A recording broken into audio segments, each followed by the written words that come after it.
आपके पिताजी गुरु श्री लिंगराज आचार्य ने मतलब one of the great gurus of Seraikela Chhawani, तो आपने फिर और गुरुओं से क्यों सीखा? देखो, क्योंकि वो आपकी ट्रेनिंग जब आप सिखाते हैं तो वो मतलब आपकी जो your training methodology is also very composite because you got these elements from different gurus. So why did you think that you need to go to other gurus when your father himself was a great guru? देखो, मैं बचपन से तो ये सब देखता रहा बचपन से, और बचपन से मेरा दूसरे लोगों का भी डांस में देखता रहा। और सबसे पहला बात है कि मुझे उस वक्त तो ये फील नहीं हुआ था कि मैं क्यों वहाँ जा रहा हूँ, यहाँ जा रहा हूँ, लेकिन मेरे आपके पिताजी को ये बुरा नहीं लगा दूसरे गुरुओं के पास ही जाना? ये एक बहुत बड़ा मेरा मेरिट पॉइंट है कि मेरे पिताजी ने मुझे अलाउ किया, जो बिल्कुल अभी संभव नहीं है। इस वक्त तो बिल्कुल संभव नहीं है ना। इस वक्त किसी का संभव नहीं है कि किसी दूसरे गुरु के पास चला जाना, जाना आपस में आ जाएगा, डांस नहीं सिखाएगा, वो भगा देगा क्लास से। उस वक्त जबकि मेरे पिताजी के साथ किसी भी गुरु का बहुत बढ़िया संबंध नहीं था, सिवाय सुधींद्रनाथ सिंह, क्योंकि वो उनकी क्लासमेट थे। राजा के जो बेटे थे वो मेरे गुरुजी का, मेरे पिताजी का क्लासमेट थे। वही एक व्यक्ति थे जिनके साथ वो बातचीत करते थे, बाकी से किसी से पढ़ता नहीं था। नटशंकर मणिवारी पटनायक के साथ काम कर रहे थे, वो सब ठीक था, कर रहे थे। लेकिन मेरे पिताजी ने मुझे कभी ये नहीं कहा, मेरे पिताजी ने कभी ये नहीं कहा कि बेटा नहीं, आप किसी के पास जाओगे नहीं, सीखोगे नहीं। उन्होंने कहा कि नहीं जाओ, मेरे सिवा भी और लोग हैं, मेरे अलावा भी और लोगों के पास गुण है, वो गुण को आप लो और तब जाके आप पूरी जो छाव की चीज़ें हैं वो समझ पाओगे। और मुझे समझ में आता है कि मेरे पिताजी ने क्यों मुझे अलाउ किया था, जिसके फलस्वरूप आज मुझे आप एक अलग ढंग से दिख पा रहे हो। तो आपने छाव का कौन सा एलिमेंट या एस्पेक्ट कौन से गुरु से ज़्यादा? देखो, emotion than the martial aspect. देखो, मेरे गुरु टोटल 5 हैं, मेरे पिताजी के अलावा 4 और। पहले पिताजी, उसके बाद विक्रम कुंभकर। तो आपने शुरुआत पापा से किया, पिताजी से किया था शुरुआत घर में। उसके बाद विक्रम कुंभकर, मेरे पिताजी ने कहा कि तुम एक काम करो, थोड़ा दिन फरीखंडा सीख लो गुरुजी से, विक्रम कुंभकर जो मार्शल आर्ट के, वो गुरुजी को भी लाने वाला मेरे पिताजी थे सेंटर में, क्योंकि नटशंकर मणिवारी पटनायक के गुरुजी थे, वो मार्शल आर्ट पर विश्वास नहीं करते थे, बिलीव नहीं करते थे। उन्होंने कहा कि उन्होंने सीखा ही नहीं कभी, वो गुरुजी बिना मार्शल आर्ट का गुरुजी है, कैसे सोचो। और वो सेंटर गवर्नमेंट सेंटर शुरू किया। क्योंकि मैं जब 1960 में पैदा हुआ तभी गवर्नमेंट सेंटर बसी, और मैं 6-7 साल में सेंटर पहुंच गया था। तो नटशंकर मणिवारी पटनायक डायरेक्टर थे, पापा उनके नीचे थे। तो नटशंकर मणिवारी पटनायक का टीचिंग मेथोडोलॉजी अलग था, वही मेरे को बहुत हेल्प किया, मैं बताता तो हूँ। बाकी लोग मार्शल आर्ट के करते थे, तो 2 तरह की टेक्निक चलती थी सरायकेला में। एक तरफ से मार्शल आर्ट का टेक्निक चलता था, एक तरफ से शारीरिक अंग भंगिमा का, थ्रू बॉडी मूवमेंट्स काम करते थे। और वो दोनों को मिला के मेरा टीचिंग मेथोडोलॉजी है। इन दोनों टेक्निक को मिला के मेरा खुद का टीचिंग मेथोडोलॉजी मैंने जो बनाया, वो दोनों को मिलाया मैंने। तो ये अगर उनके पास नहीं जाता तो मुझे शिक्षा नहीं मिलती ना। इसलिए मेरे पिताजी ने हमेशा प्रोत्साहन दिया है कि जाओ तुम सीखो, और उससे अच्छा हुआ। क्योंकि केदारनाथ साहु फीमेल सोसाइटी थे, वो लड़कियों का रोल करते थे और लड़कियों का मास्टर थे। सुधींद्रनाथ सिंह की जो जर्की मूवमेंट है या मेल पोर्शन में जो वो करते थे, जैसे वो पिकॉक करते थे, वैसे कोई पिकॉक नहीं कर रहा। और उनके बाद मैं पिकॉक करने लगा। फिर वो गुरुजी ने खुद मुझे बोला कि अब से तुम पिकॉक करोगे, मैं नहीं करूँगा। तो मैं करने लगा, तो उन्होंने मुझे और प्रोत्साहन देकर उसको अच्छी तरह सिखाया। उसी जगह में केदारनाथ साहु ने मुझे पिकॉक सिखाया था। मैं केदारनाथ साहु का पिकॉक करता ही नहीं, क्योंकि वो सॉफ्टवेयर पिकॉक है, वो फीमेल नाचते थे। उन्होंने भी सिखा था, लेकिन वो फीमेल नाचते थे। सबसे पहले पिताजी ने मेरे को स्टार्ट करवाया डांस।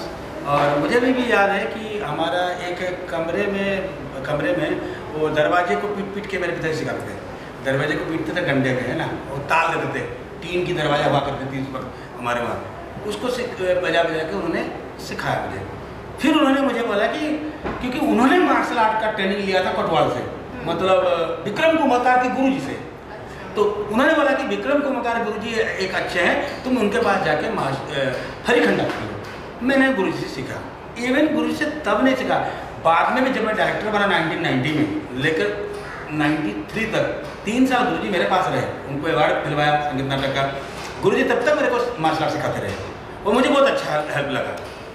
फिर उन्होंने मुझे बोला कि नटशेखर बनवेरी पटनायक थे पापा के ऊपर, तो उन्होंने कहा कि बाबू, मेरे पिताजी बाबू बोलते थे वो, बाबू आपका बेटा तो इतना बड़ा हो गया, उसको लाओ डांस सिखाते हैं।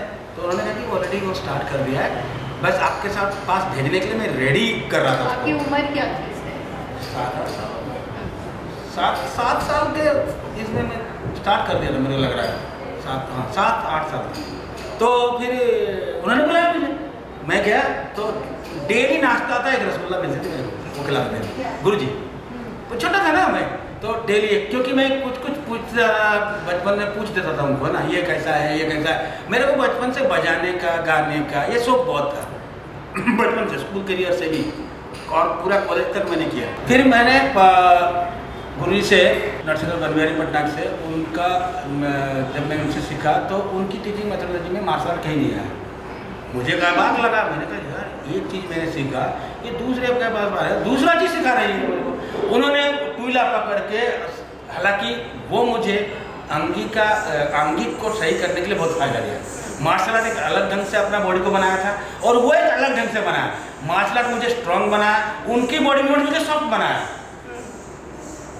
चलो, उनके समय में मैंने सीखा, कालिया दमन सीखा, बाणविद्य सीखा, प्रजापति सीखा, सरल शशि सीखा, ये सब करता गया थोड़ा दिन। फिर उनका डेथ हो गया 74 में उनका डेथ हो गया। 74 में जब डेथ हो गया तो केदारनाथ साहब जी आ गए 74 में। फिर मैंने डांस छोड़ दिया 2 साल में, गुस्सा आ गया मेरे को। फिर मैं अब मेरे गुरुजी मर गए, पापा तो मेरे को सिखाते नहीं है, अब मैं कहाँ सीखूँगा, मैं डांस ही छोड़ दिया। 2 साल पूरा डांस। 1976 में गुरुजी ने मेरे को, केदारनाथ साहब जी, क्योंकि उनके बेटा मेरे साथ पढ़ता था, तो उसके थ्रू से मेरे को बुलाया कि अरे वो तो करता था, वो क्यों नहीं आता है क्लास में। मैं गया। जब मैं गया, उन्होंने पहले ही मुझे चंद्रभागा सिखाया, सूरज का। मैं लंबा चौड़ा था, हट्टा कट्टा का लंबा हो गया था। मतलब फीमेल पार्ट? नहीं, मेल का सूर्य का। फिर मेरे को लगा कि यार ये गुरुजी तो लड़की नाचते थे, इनसे तो लड़की वाला पोर्शन सीखना चाहिए। तो मैंने फिर उनको चिढ़ाना शुरू किया। मैंने कहा गुरुजी मुझे मेल नहीं चाहिए, मुझे आपसे फीमेल सीखनी है। आप लड़कियों वाला पोर्शन में, तू इतना लंबा है, इतना लंबा, तू लड़की क्या करेगा। मैंने कहा नहीं, मुझे सीखना है, मुझे नाचना नहीं, नाचना अलग, मुझे सीखना है। मैं सीखता गया, मैं नाचता गया उनके साथ, उनके ग्रुप में, और उनके बच्चों के साथ सीखता गया। मेल फीमेल बहुत सीखा मैंने। लेकिन मेरा हमेशा ध्यान रहता था कि जब भी केदारनाथ साहब टीचिंग करे, वो फीमेल वाला पोर्शन है वो मुझे ज़्यादा सीखना है। वो मेरे नॉलेज में था कि ये चीज़ें तुझे लेना है, तो मैं उसको ही लेता रहा, उनके अंडर में रहा।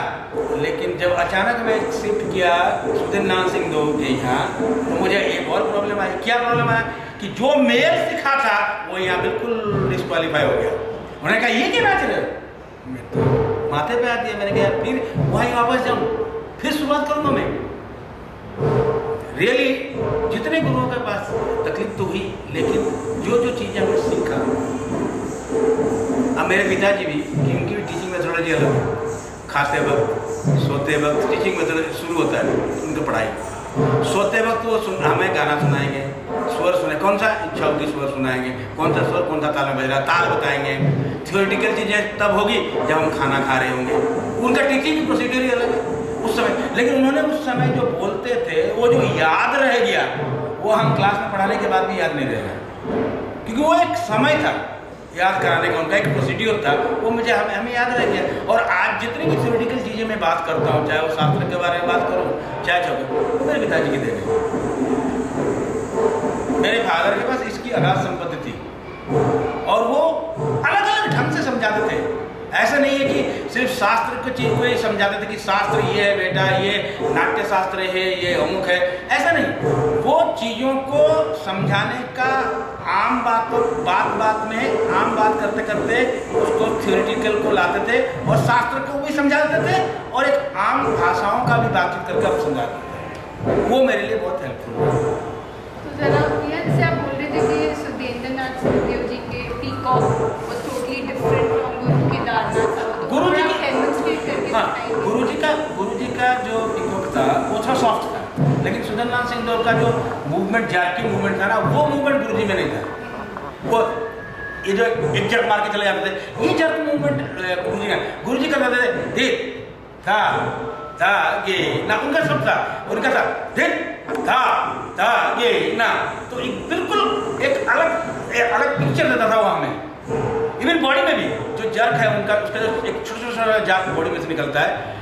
तो देखो पूरे डांस में एक बॉडी की इस पॉइंट से उस पॉइंट तक जाना है, तो चलना सब चलाते थे ये था था के ना, ये कहता ना सब चलाते थे क्योंकि वो फिगर करते थे। अब वो गुरु चलाते थे 1 2 3 गो हे था था के ना, बिल्कुल बिल्कुल अलग है। अब जैसे वो गुरु जी का था ये था, वो गुरु जी का हाँ, ये जो ये जर्क है, ये जर्क कितना स्वाभाविक था। अब एक फटक से मार के या सरल पैर को खींचना, वो गुरु जी का काम था। अब गुरु जी में क्यों कि गुरु जी चंद्रमा सिखाते थे। अब गुरु जी की जो सॉफ्ट मूवमेंट है, ये मूवमेंट उनका बिल्कुल मैं दिखता था। अब मुझे वो डिफरेंस मैं कर सकता हूँ क्योंकि पहले मुझे पता नहीं चलता गलत सीख क्या होते। अब गुरु जी एक मूवमेंट करते थे कि दे दे दा दे, ये कहना ना सब है। अब सुधर का से लो दे दे दा दे दे दा दे दे दा, ये चीजें नहीं है। वो घूमते थे ये क्योंकि उनका बॉडी उस तरह से बनी थी और वो उस तरह के कैरेक्टर को करते थे, तो उनका बॉडी ऑलरेडी बना हुआ था। वो हरी खंडा में भी मैं देखा हूँ जैसे गुरु जी ऐसे लगे सुधरना सिंह लोग परिखंडा बिल्कुल उनका था। उन्होंने कितना परिखंडा सिखा था नहीं था मुझे नहीं पता, लेकिन गुरु जी चलने का ढंग था।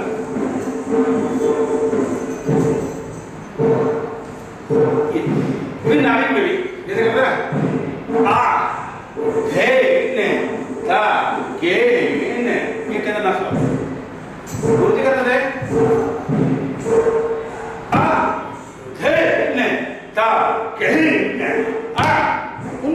उनमें मेल का जो जर्क था ना वो गुरु में था।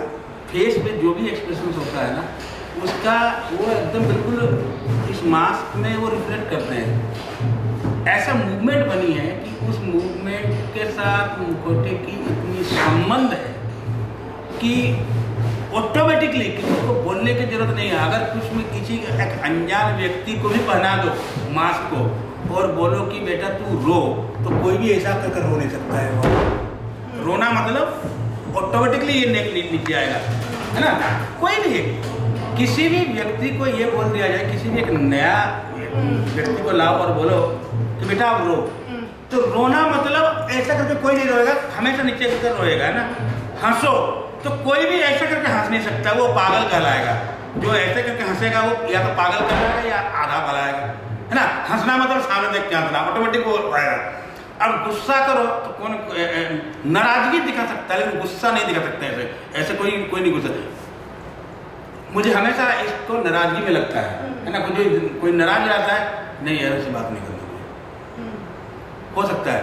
गुस्सा नहीं, इसको गुस्सा नहीं करते, इसको नाराजगी करते हैं। गुस्सा तो आज देख लूंगा, तो ऑटोमेटिक वो नेक बोलता है, मतलब is connected to the body. बिल्कुल।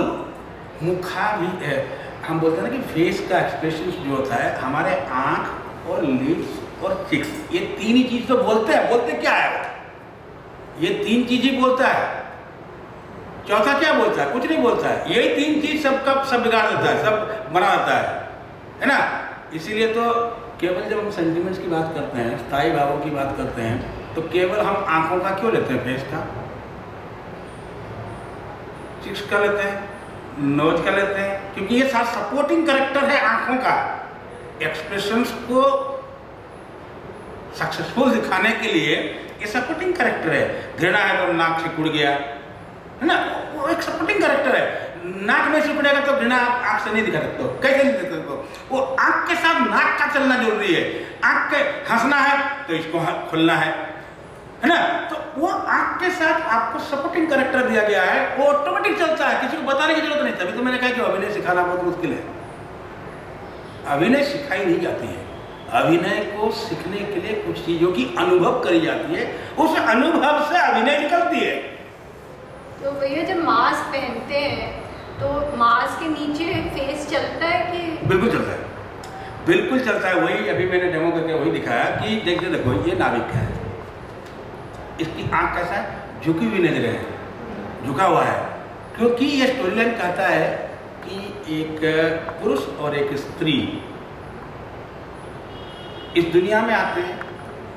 इस दुनिया में आने के बाद पुरुष और स्त्री शादी मैरिज होने के बाद उनकी ज़िंदगी कितनी अच्छी तरह से, उनकी ज़िंदगी में कितने तरह के अप डाउन्स आते हैं, वो सबको एक दूसरे की सहायता से वो पार करते हैं। 80 साल के बुढ़े बुढ़ी को पार्क में बैठे हुए बात करते हुए कभी नहीं सुनो, कितना खुशी लगेगा। उन्होंने पूरी ज़िंदगी अपने साथ बिताया और पूरी ज़िंदगी में कितने अप एंड डाउन देखे। इसलिए कहते हैं कि जो कॉन्सेप्ट है नाविक का, इस भवरूपी सागर में जीवन रूपी नौका को किस तरह से पार कराता है, वो हमारी ये बोटमैन और उसकी वाइफ का डांस जो है वो सिंबॉलिकल रूप में दिखाते हैं। अब ये सोच, ये जो सोच है इन उस व्यक्ति का या उस नाविक का, वो सोच इसकी आंख में है, लेकिन इसी आंख के साथ, इसी मुखौटे को पहनते हुए जब जीवन की अप एंड डाउन्स को दिखाते हैं, हृदय ने जागे, तो नेक मूवमेंट ही साथ देता है इस आंख को और एक्सप्रेस और अलग ढंग से चलाने के लिए। ये पूरी कनेक्टेड है और हर सिचुएशन का, हर स्थिति का एक अलग मास्क भी होता है। जैसे देखो ये दोनों मास्क शिव का है, दोनों अलग अलग सिचुएशन की मास्क हैं, दोनों अलग अलग भाव की, एक दोनों का स्थायी भाव अलग अलग है। तो मास्क जो बनते हैं हमारे यहाँ, वो कई तरह की चीज़ों को लेते हुए बनती है, केवल एक चीज़ तो नहीं बनती है। जैसे जितनी भी भगवान की मास्क बनती है, शिव की ले लो, शिव की जो ध्यान है उसके हिसाब से बनती है कि तीसरा आँख होना चाहिए, इस पर वो फूल होना चाहिए, उसका आँखें ऐसी होनी चाहिए, जड़ा होनी चाहिए। लेकिन ये भी जानना जरूरी है कि शिव का कौन सा सिचुएशन का है मास्क को। भाई शिव जी मदन को दहन करने के लिए जा रहे थे उस वक्त का है, या शिव पार्वती के साथ बात कर रहे हैं उस वक्त का है, या शिव गणेश के साथ बात कर रहे हैं उस वक्त का है, या शिव नंदी भृंगी के साथ बात कर रहे हैं, या शिव किसी को भंग करने के। तो एक समय, एक सिचुएशन के हिसाब से मास्क बनती है और उस सिचुएशन को देखते हुए मूवमेंट्स बनती है, तो दोनों ही कनेक्ट होता है, तब जाके हम पूरी एक्सप्रेशन, पूरी चीज़ों को दिखा सकते हैं। अब छाऊ, लोगों ने बहुत सारे जगह में बात होता है कि भाई छाऊ की मार्गम है या नहीं है, भाई छाऊ की प्रेजेंटेशन कैसे होगी। छाऊ की सब कुछ है, सब है, मार्गम भी है, सब है। उसको सिर्फ एक रास्ता दिखाने की जरूरत है, सब कुछ है हमारे पास। मेरे को अभी पूछा गया था कि क्या है छाऊ का मार्गम, मैंने कहा बिल्कुल है। अभी कोई जरूरी है कि डांसर ही स्टेज पे आएगा और वही वंदना करेगा, जरूरी नहीं है। जात्रा घाट हम इंस्ट्रूमेंट प्लेयर से करवाते हैं, भाई वो वंदना ही तो है ना, और कुछ नहीं है। Jatra Ghat is a traditional ritual offering just by the playing of the drums, which is done at the beginning of Seraikela Chhau performance. So the dancers stand behind the stage with folded hands while the drummers play a certain tal, and that's like an invocation. So that's the invocation we have in Seraikela Chhau. तो जात्रा घाट हम बजाते हैं, जात्रा घाट हमारा शुरुआत में also क्योंकि rhythm और ढोल का बजाना वहाँ के लोगों की जिंदगी के साथ बिल्कुल जुड़ी हुई है। देखो हमारे यहाँ पूरी रिदम और स्वर जो है, एक बच्चा पैदा होने से लेकर एक इंसान की मरते तक है, और ना हमारी जगह नहीं, पूरी भारतवर्ष में है। अगर गौर करोगे तो पूरी भारतवर्ष में अलग अलग ढंग से है सब जगह। बच्चा पैदा होने से लेकर उसकी कान छेदन से लेकर थ्रेड सेरेमनी से लेकर हर जगह में है, एवरीवेयर।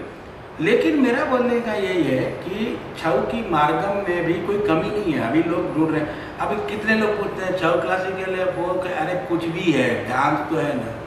आपको अच्छा लगता है देखो, नहीं अच्छा लगता है डिस्कार्ड कर दो। और क्योंकि वो अगर उसको आप क्लासिकल की मोल्ड में करना चाहेंगे तो उसका अपना कैरेक्टर भी डिस्ट्रॉय हो सकता है। बिल्कुल, देखो मैं एक बात बताता हूँ कि अभी क्लासिकल सबसे बड़ी चीज़ है कि क्लासिकल हम कहें किसको, इसका दायरा क्या है। क्लासिकल डांस फॉर्म जितने भी हम क्लासिकल डांस फॉर्म कर रहे हैं उसका दायरा क्या है, उसका तो कुछ दायरा होगा ना कि भाई इसको भी क्लासिकल कहा जाएगा, तो वो दायरा मुझे बताया जाए और फिर उसको देखो कि छाऊ उसके दायरे में आता है या नहीं आता है, फिर आप डिसाइड करो ये क्लासिकल है या फोक है। मुझे तो एक चीज़ है कि जिस डांस फॉर्म या जो संगीत या जो नाटक आनंद देता है उससे बड़ा क्लासिकल कोई चीज़ नहीं है। दूसरों को खुशी देता हो और जो आर्टिस्ट है वो अपने खुशी से करता हो, और जो चीज जितनी पुरानी है, मुझे एक चीज बताइए, अगर मैं एक बुक 500 पेज का छाप दूं और उसको पढ़ने के बाद कोई सॉल्यूशन ना निकले, उसका फायदा क्या बुक छापने का। और हमारे यहाँ 1205 ईस्वी से लेकर अभी तक चलती हुई ओरल ट्रेडिशन में क्या वो बुरा है? क्या मेरे में कोई कमी है? मैं ओरल ट्रेडिशन से हूँ, क्या कमी है? अगर मैं सब कुछ बोल सकता हूँ, सब कुछ जान सकता हूँ, तो मुझे कहीं ना कहीं ऐसा लगता है कि ओरल ट्रेडिशन ही अच्छा है। स्कूल सिस्टम से ही नहीं है। हम तो स्कूल में 1 घंटा सिखाते हैं, घर पे 24 घंटा गुरु के साथ रहते हैं, तो वो सिस्टम अच्छा था या ये सिस्टम अच्छा था? गुरु की जब मूड करे नहाते वक्त वो अंदर से गाना गा के सुनाता है गुरु, वो ज़्यादा इफेक्टेबल है या 1 घंटा क्लास आया, आज ही आया 3 ताल 16 मात्रा 3 ताली 1 खाली जाएगी, वो याद रहेगा? नहीं। मुझे ऐसा लगता है कि जो हमारी परंपरा पहले थी, जो ट्रेडिशन हमारी चलती हुई आ रही है, उसे इस क्लासिफिकेशन से कि ये क्लासिकल है, ये फोक है, ये ट्रेडिशनल नहीं रखना चाहिए। मुझे जहाँ तक लगता है एज ए डांसर के साथ, हाँ ये आर्ट फॉर्म कितना अच्छा है, इसमें क्या फॉल्ट है या इसकी क्या मेरिट है, ये जानना बहुत जरूरी है। हम बात करते हैं मार्गम का बंधन। हमारे पास शुरुआत में मंगलाचरण है, यात्रा घट है, भाई हम अपना नाम रखे यात्रा घट, ठीक है यात्रा घट है। अब तुम देखो कि तीनों फेज में सरायकला छऊ का तीनों फेज जो है 3 तरह का डांस है ना, तीनों फेज ही 3 तरह का डांस है। पहले टेक्निक था, उसके बाद प्योर डांस आया, उसके बाद थीमेटिक आया, तो हो गया ना पूरा डेकोरम खत्म हो गया, पूरा हो गया है। पहला हमने टेक्निक दिखाया, उसके बाद हम कैरेक्टर में आए, प्योर डांस में आए, उसके बाद थीम आया, अभिनय आ गया। बाद में बात होती है कि भाई चलो हमारे संस्कृति नाट्यशास्त्र ने कहा है कि भाई चलो ऑडियंस में तुमको देखने के लिए आया, उनको भी थैंक्स दो, है ना, उनके भी मंगल कर दो, सब करता है ना, लास्ट में करता है ना, वो भी है। अब वृंदावनी बजता है हमारे यहाँ, जब वृंदावनी बजती है तो लोगों को पता हो जाता है कि छऊ डांस खत्म। इसका मतलब कितना बड़ा मैसेज है, वो जो रिदम बजती है और स्वर बजती है उससे पूरी एरिया को पता चलेगा अब छऊ डांस खत्म हो गया, अब छऊ डांस नहीं होने वाला है। तो ये कितना बड़ा मैसेज है। तो ये तो सारा चीज़ है, बस यही है कि इसको एक संजोना है, लोगों को ये समझ में आता नहीं। बेसिक प्रॉब्लम हमारे साथ यही आया कि लोगों ने अभी तक छऊ डांस को सही ढंग से समझा नहीं है, किसी ने भी नहीं। कितने बड़े बड़े स्कॉलर आए, कितने लिखे, मैं देखता हूँ पढ़ता हूँ, छऊ को नहीं सुना, समझे नहीं। मतलब जैसे मैं कुछ बोल रहा हूँ तो मैं जो कुछ बोल रहा हूँ कितना सच बोल रहा हूँ और कितना झूठ बोल रहा हूँ इसकी जस्टिफाई तो आप कर पाओगे, ऐसे बात नहीं है। और जो लोग इस फील्ड में काम करते हैं तो मुझे लगता है कि उनको जस्टिफाई करना भी चाहिए कि भाई सच में ये आर्ट फॉर्म क्या है, सच में ये आर्ट फॉर्म की कितनी रिचनेस है, या सच में ये आर्ट फॉर्म है या नहीं है। इसीलिए मैं आज तक कभी ये क्लासिकल और फोक और ट्रेडिशनल के द्वंद्व में पढ़ता ही नहीं। मैं तो बड़े बड़े सेमिनार में बोल देता हूँ, तुमको जो समझना समझो, मुझे कोई मतलब नहीं है, मुझे तो खुशी मिलती है नाचने में और लोगों को दिखने में। आपको अच्छा लगता है तो ऑडियंस कहती है हाँ बस हो गया, यही क्लासिकल है। और सबसे बड़ी चीज़ है कि क्लासिकल की ठप्पा लगाएगा कौन अथॉरिटी है इंडिया में? कौन अथॉरिटी है? क्या संसद अथॉरिटी है हमारा? वो ठप्पा लगाएगा कि ये डांस फॉर्म क्लासिकल है? नहीं, ऑडियंस। अब ऑडियंस तो देख रही है ना छऊ को, इतने साल बाद जलती हुई आई ना, अब भी जल रही है ना, बस खुश हम लोग। यूनिवर्सिटी में पढ़ाए जाने से छऊ नहीं उन्नति नहीं होगा, ज़्यादा से ज़्यादा लोग सीखने से छऊ की उन्नति होगी। यूनिवर्सिटी की जो कोर्स के हिसाब से अगर हम उनको PhD भी दे देंगे 6 में तो फायदा क्या है? अभी एक PhD हमारा पहला PhD हो गया, क्या फायदा है? भैया आपने ऑल्सो छाऊ को थिएटर में बहुत यूज किया है, so how have you contributed to theatre and how has theatre affected your dance? नहीं, मुझे देखो मुझे ऐसा लगा कि थिएटर की एलिमेंट्स हमारे छो में ज़्यादा है, और मैंने सोचा कि अगर मैं इसको थिएटर के साथ काम कर सकता हूँ तो ये बहुत बढ़िया रहेगा। तो मैंने सबसे पहले संस्कृत थिएटर के साथ काम शुरू करा। कारण जी के साथ मैंने काफ़ी संस्कृत थिएटर में काम किया, BV गौरव के साथ, DM शाह के साथ काम किया मैंने, मोहन मौसी जी के साथ काम किया मैंने, काफ़ी सारे डायरेक्टर के साथ काम किया। फिर मैंने उज्जैन में गया, वहाँ काम किया। अब मुझे एक चीज़ लगता है कि संस्कृत थिएटर के लिए तो छऊ, इवन बड़े बड़े स्कॉलर भी यही बात बोले कि संस्कृत थिएटर के लिए छऊ जितना आंगिक अभिनय में प्रचुर है उतना कोई डांस फॉर्म प्रचुर नहीं है। और छऊ की प्रचार प्रसार थिएटर के माध्यम से ज़्यादा हुआ। जितना छऊ पॉपुलर नहीं था छऊ डांस के हिसाब से, उतना थिएटर ने मशहूर कर दिया इस डांस फॉर्म को। आज अगर छऊ को लोग जानते हैं तो थिएटर के माध्यम से बहुत लोग जानते हैं पूरे इंडिया में, नॉट ओनली इंडिया। आप विदेश को ही देख लो ना, जितने डिपार्टमेंट में हम लोग जाके पढ़ा के मैं आता हूँ या जितने डिपार्टमेंट में जाता हूँ, छऊ के बारे में किसी को पता नहीं था। आज सबको पता है छऊ के बारे में क्या है। तो इसलिए किसी के साथ किसी का काम करना एक हेल्पफुल ही होता है। मुझे तो ऐसा लगता है कि थिएटर में और भी ज़्यादा काम होना चाहिए। तो थिएटर में जब आप छाऊ को यूज़ करते हैं तो कितना मतलब कितना यूज़ करते हैं? जैसे अगर कोई इमोशन दिखा रहे हो तो अपना मूवमेंट यूज़ करते हैं। थिएटर में डांस की मूवमेंट, डांस को हमारा जो छऊ डांस है उसको डांस की तरह यूटिलाइज नहीं करते हैं हम। तो उसको तो एक सिचुएशन और एक एक्टर, और सबसे बड़ी चीज़ है कि जो हमारी जो ट्रेनिंग मेथड है ना, वो एक एक्टर के लिए बहुत फायदेमंद है। उसकी बॉडी के लिए, उसकी शारीरिक अंग भंगिमा के लिए बहुत फायदेमंद है। क्योंकि कोई भी एक्सप्रेशन आप करते हैं तो बॉडी रिएक्ट करती है उसमें। कोई भी आप डायलॉग बोलेंगे तो आपका बॉडी रिएक्ट करेगा ना। तो बॉडी, थिएटर वाले को क्या आता है कि उनको बॉडी चलाना आता नहीं है। वो सोचते हैं कि जो बातचीत है उसी से हम सब कुछ निपट लेंगे, बातचीत से नहीं निपट सकते हो। इसलिए इंडियन जो एक्टर होता है ना, इसलिए कहते थे कि पहले जो इंडियन एक्टर हुआ करते थे वो संपूर्ण होते थे। कैसे? गाना भी जानते थे, नाचना भी जानते थे और डायलॉग बोलना भी जानते थे, तभी जाकर वो संपूर्ण एक्टर होते थे। और आज वो चीज़ कमी है हमारे एक्टर में, मॉडर्न एक्टर में वो कमी है। मॉडर्न एक्टर को सिर्फ डायलॉग बोलवा दो, बस जितना बोला सकते बोला दो। ट्रेनिंग जो हमारा मेथड है वो एक एक्टर को उसकी विकास के लिए बहुत काम किया। जो NST में हमने किया वो देखा कि उसका बहुत इफेक्ट रहा और काफ़ी अच्छे लोग निकले। आप देख लो पीयूष मिश्रा, वो 1 साल मेरे साथ थे यहाँ। उन्होंने यहाँ से निकलने के बाद श्रीराम सेंटर में एक सोलो परफॉर्मेंस किया, म्यूजिकल प्ले इस श्रीराम सेंटर में। उसके बाद वो बॉम्बे में आज सब कुछ है उनके पास। अकेले निकले थे वो एक्टर, थिएटर से निकले बेचारा को कुछ नहीं, नाटक करते करते बुढ़ापा आ गया था, टेढ़े हो गए थे बेचारे, झुक गए थे पीयूष भाई लिटरली। उन्होंने मुझे बोला कि भाई मेरे, वो तो मेरे से बड़े हैं, भाई मेरे को तू छऊ सिखा दे। मैंने सिखाया है, 1 साल में मेरे पास रहे पीयूष भाई। आज देखो, आज बिल्कुल अलग है। उनके सब कहते हैं कि मैं जब फिजिकली काम करने लगा तो मेरा माइंड खुलने लगा। लिखते भी अच्छे हैं, बहुत अच्छे लिख रहे हैं। तो एक अलग ढंग का वो देखो, फिजिकल करना, दूसरे में भी फिजिकल है। आप जाके वो जिम भी कर लो, वो भी फिजिकल है, लेकिन उसका डेवलपमेंट अलग है। और ये जो अपना छऊ की जो टेक्निक है, ये जो नेचर से प्रेरित है, नेचुरल उसमें से आया है, फिर बॉडी में गया है, उसका इफेक्ट एक बॉडी में अलग देता है। हमारे बच्चे एक दिन एक्सरसाइज नहीं करवाओ, जितना हम कराते थे आप देखे ना, उतना नहीं कराने से बोलते आज क्लास हुआ नहीं, आज क्लास ठीक से नहीं हुआ। क्यों? सारा एक्सरसाइज करा नहीं ना हम लोगों ने।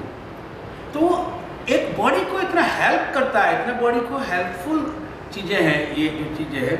तो इसीलिए थिएटर के एक्टर के लिए बहुत अच्छा रहा। इवन तुम थिएटर के जो लड़कियां हैं, जो एक्ट्रेस हैं, उनको भी जाकर देखो, उन्होंने खुद बताया कि सर जब आपका जब 6 महीने की क्लास हमारी ख़त्म होती है तो एक बॉडी में अलग सा चार्म हमारा दौड़ता है, एक अलग फुर्तीला लगता है, एक माइंड से आप अलग ढंग का करना है। और मान लो मेरे क्लास खत्म होने के बाद उनका प्रोडक्शन होता है, वो बहुत हेल्पफुल रहता है, मैं देखता हूँ। उसका फिर 3rd ईयर में देखो, फिर ढूंढ, फिर खत्म, क्योंकि करते नहीं हो। कंटिन्यूटी रखना जरूरी है। तो इसलिए क्या है कि थिएटर ने मुझे दिया है, इस डांस फॉर्म को बहुत हेल्प किया है। इसलिए मैं थिएटर को छोड़ना भी चाहता भी नहीं हूँ। थिएटर में साथ इसलिए काम करता हूँ हमेशा कि थिएटर ने पहचान दिया है। जिस जिस जगह में हम नहीं जा सकते थे ना, उस जगह में थिएटर ने पहुँचाया मुझे हमेशा। डांस, मैंने आपको पहले बोल दिया कि ये डांस फॉर्म हर जगह हम नहीं कर सकते हैं, ये हर जगह का डांस फॉर्म नहीं है। हर तरह के ऑडियंस का भी बस की नहीं इसको समझना, है ना। तो आप मुझे बताओ, जो हम बात करते हैं वजन व लोकधर्मी नाट्यधर्मी के लिए हमको ऑडियंस को दिखाना पड़ेगा। अगर ये डांस फॉर्म को लोग समझ नहीं पाते हैं तो ये डांस फॉर्म का महत्व कितनी है, इसका मतलब इसमें कुछ है, तभी उनको समझ नहीं आया। अभी एक छोटा सा पीकॉक है ना, पीकॉक रियलिस्टिक तो नहीं है, रियलिस्टिक पीकॉक है ही नहीं।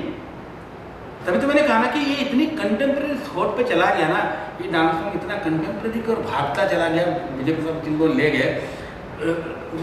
उसने थीम सब कुछ जनरल लिया, थीम हमारे क्या बोलेंगे माइथोलॉजी से भी लिया सब कुछ, लेकिन उसकी जो इंटरप्रिटेशन है, उनका उसको जो दिखाने का तरीका है, वो एकदम कंटेम्प्रेरी को लेके चला गया। जो हमारा पीकॉक है वो सिंबॉलिकल पीकॉक है, वो पीकॉक नहीं है, वो रियलिस्टिक पीकॉक नहीं है। वो पीकॉक ना जो बोलता है ना कि पीकॉक वन में नाचता है, मेघ बरसता है, ये नहीं है। वो ये पीकॉक का कैरेक्टर है जो प्रोटेक्ट कर रहा है एक आर्टिस्ट कि पीकॉक है क्या। उसमें उसका सब कुछ आ सकता है, नाचना भी आ सकता है, बादल देखना भी आ सकता है, लेकिन ये पीकॉक नहीं है कि वन में मयूर नाचा किसने देखा, वो वाला मामला नहीं है इसमें कि 500 फेदर लेके मैं कर रहा हूँ, नहीं है। एक सिंबॉलिकल पिक्चर है। आपको दोस्तों कॉस्ट्यूम से लेकर, डांस से लेकर, मूवमेंट से लेकर, मास्क तक देखेंगे, एक ह्यूमन बीइंग का मास्क है। जो मुखौटा है पीकॉक का, वो ह्यूमन बीइंग का है। इसका मतलब क्या है कि जो कैरेक्टर को हम दिखा रहे हैं, पेंट कर रहे हैं, अभी जो हम छव करते हैं सरायकला छव पर्टिकुलरली, बहुत सिंबॉलिकल है। और माइथोलॉजिकल स्टोरी या हिस्टोरिकल स्टोरी या ये स्टोरी को लेते हुए भी उसकी जो प्रेजेंटेशन का तरीका है, दिखाने का तरीका है, वो बिल्कुल ही अलग है और दूसरे डांस फॉर्म से भी अलग है। ऐसी बात नहीं है कि दूसरे डांस फॉर्म से सब इसका कोई मिलाप है। अगर हम राधा कृष्ण भी दिखा रहे हैं तो उसके एक अलग ढंग से हम राधा कृष्ण को दिखा रहे हैं, ठीक है। मैं मानता हूँ कि राधा कृष्ण की रियलिस्टिक थिंग है, रियलिस्टिक चीज़ है, लेकिन आप तो उसको मूवमेंट को देखेंगे दूसरे डांस फॉर्म से बिल्कुल हटके हैं, अलग है। अच्छा, ये भी नहीं कि जैसे अभी एक छोटी सी बात देखो, हर डांस में गौर करो, अभी देखो मणिपुरी, ओडिसी, भरतनाट्यम, कुचिपुड़ी, सभी लोग एक दूसरे की लिरिक्स पर काम करते हैं, नहीं करते हैं? गीत गोविंद एक मिल गया क्या, उनको सब गीत गोविंद के पीछे पड़ गए, हाथ धो के पड़ गए, उसको कैसे कैसे गाते हैं वही जानते हैं, है ना। मणिपुरी का अलग गाते हैं, भरतनाट्यम वाले कुछ और गाते हैं, कुचिपुड़ी वाले कुछ, ओडिसी वाले कुछ और। तो बात गीत गोविंद की नहीं होती है, लेकिन सरायकला छाऊ में पता लग गया इसकी जो स्टोरी लाइन है, इसकी जो सिलेक्शन ऑफ द थीम्स है, बिल्कुल हट के है, वो किसी के साथ मैच नहीं करता है। किसे अगर राधा कृष्ण का भी लिया तो ऐसा सिचुएशन को लिया कि राधा को कृष्ण बांसुरी शिक्षा दे रहे हैं, ना उन्होंने महाराज दिखाया, ना उन्होंने विरह दिखाया, मतलब रेयर, क्या बोले, रेयर जो स्टोरी है उसको उन्होंने पिकअप किया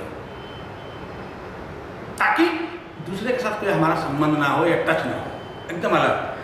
कहाँ है बोटमैन जैसा आइटम किसी डांस में दिखाऊं मुझे? कहीं नहीं है। एकदम रेयर चीजों को उठाया उन्होंने और उसके ऊपर डांस को बनाया। इसलिए ये डांस, मुझे लगता है कि ये डांस फॉर्म एक ऐसा डांस फॉर्म है भारतवर्ष का जो एक अलग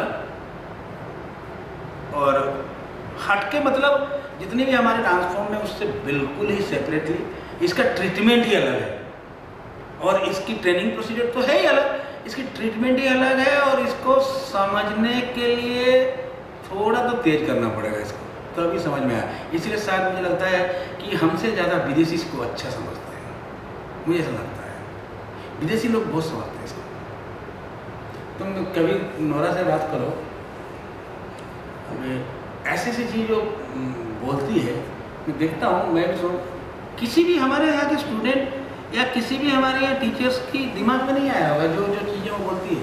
एक एक मूवमेंट के बारे में होती है, ये नहीं कि पूरी स्टोरी के बारे में, एक एक मूवमेंट के बारे में। तुम देखो हर डांस का एंट्री मूवमेंट एक एकदम अलग ढंग से है, और वो ढंग भी देखोगे तो उसकी स्टोरी लाइन के साथ कभी भी मैच करता है, नहीं तो बिल्कुल एब्स्ट्रैक्ट में जाके वो मिलता है। एकदम एब्स्ट्रैक्ट में चले जाओगे तब जाके मिलेगा, क्यों ये तो यही लग रहा है। तो एकदम एक अलग ढंग का है ये आर्ट। मुझे ऐसा लगता है कि जो भी आर्ट फॉर्म्स हैं उसकी उन्नति और अवनति दोनों चीज़ आर्टिस्ट के ऊपर है, लोगों के ऊपर तो है। लोग तो रिस्पॉन्स देते ही है ना, लोग देखते ही है थोड़ा बहुत, जितने भी देखते हैं, लेकिन रिस्पॉन्सिबिलिटी हमारे ऊपर ही आती है। अगर ये डिट्रोइट हो रहा है तो हमारे दोस्त से हो रहा है, अगर ये ऊंचा उठेगा तो हमारे लिए उठेगा। इस पर सोसाइटी को दोष देना भी बेकार है, सरकार को दोष देना भी बेकार है। हम क्या कर रहे हैं पहले हमें जानना जरूरी है। हम अपने ओर से कितना प्रयास कर रहे हैं वो हमारा जरूरी है।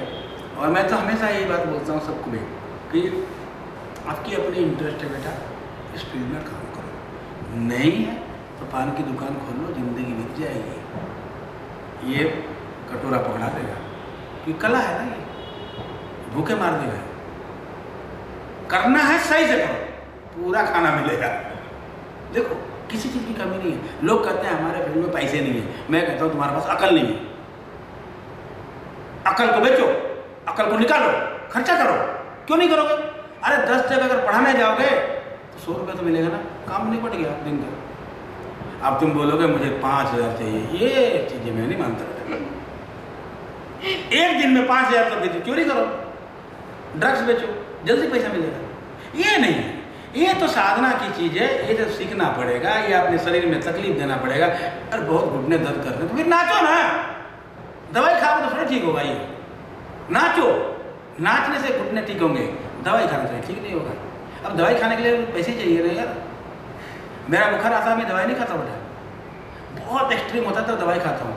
जिस दिन मेरा बुखार आएगा मैं एक दिन देखूंगा, दूसरे दिन नाचना शुरू करता हूँ, ठीक हो जाता है। दवाई के रूप में मानो ना इसको अपना एक अंग बनाओ, अपने शरीर में रखो। ये भी सोचो कि ये भी हमारा कोई प्रिय पात्र है और उसे संभाल कर रखो और उसे चलाओ। सब कुछ मिलेगा दुनिया में, सब कुछ मिलेगा। मैं तो खाली शून्य में था बेटा, 0 डिग्री सेंटीग्रेड में पैदा हुआ हूँ, आज तो पूरी बॉडी हिट हो गई है।